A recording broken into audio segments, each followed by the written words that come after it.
When beauty entrepreneur Zoe Foster-Blake launched her new sunscreen this week, she also dropped this little note bomb. I need to explain why comments and reviews on this product differ from other go-to products.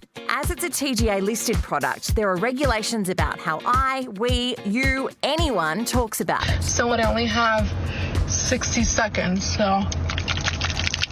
Okay, not that. She's talking about the new advertising code, which restricts influencers from posting personal opinions of TGA-listed products if they've been paid or gifted, including sunscreen. Holy sh**. Some sunscreen brands and beauty influencers say the TGA's move could undo a generation of sun-safe messaging. Not to be dramatic, but I found the best SPF. SPF is really important. Use SPF. Oh my God.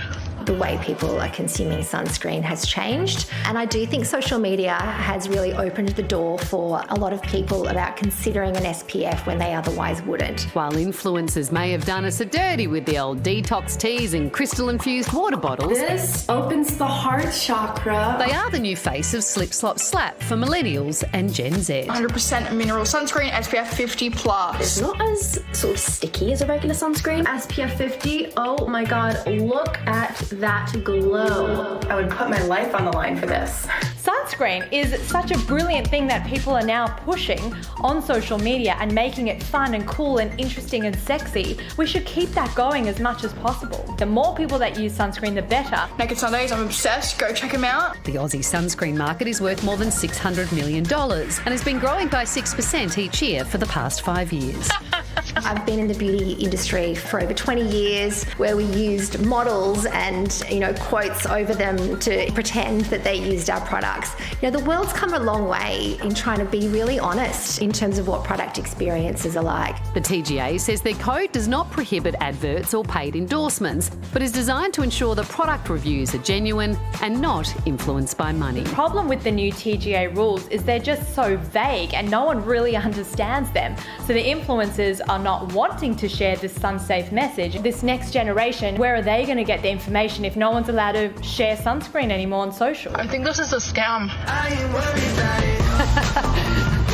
I understand where this is coming from. I mean, it emerged in the context of a Gwyneth Paltrow saying that you can use sunscreen as a little bit of highlighter on parts of your face, which obviously is not right. And so something like sunscreen is pretty serious. The stakes are high. It saves lives in Australia.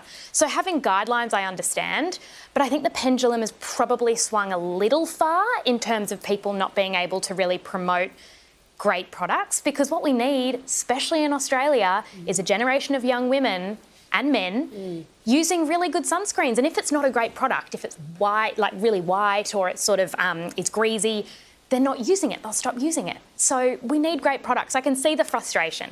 Isn't it a good thing, though, that influencers be held accountable? Because they're called influencers because they have influence, and when it's something as serious as an SPF product that does have to have medical grade approval, doesn't that make sense? Yes, it does. And guidelines, I completely agree with. I think these guidelines are a little probably strict in terms of people not being able to talk about it. But also, it's products where you say this cured my acne or any other medical condition.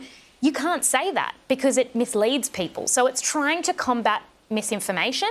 But I wouldn't be surprised if the TGA reconsidered sunscreen. Yeah.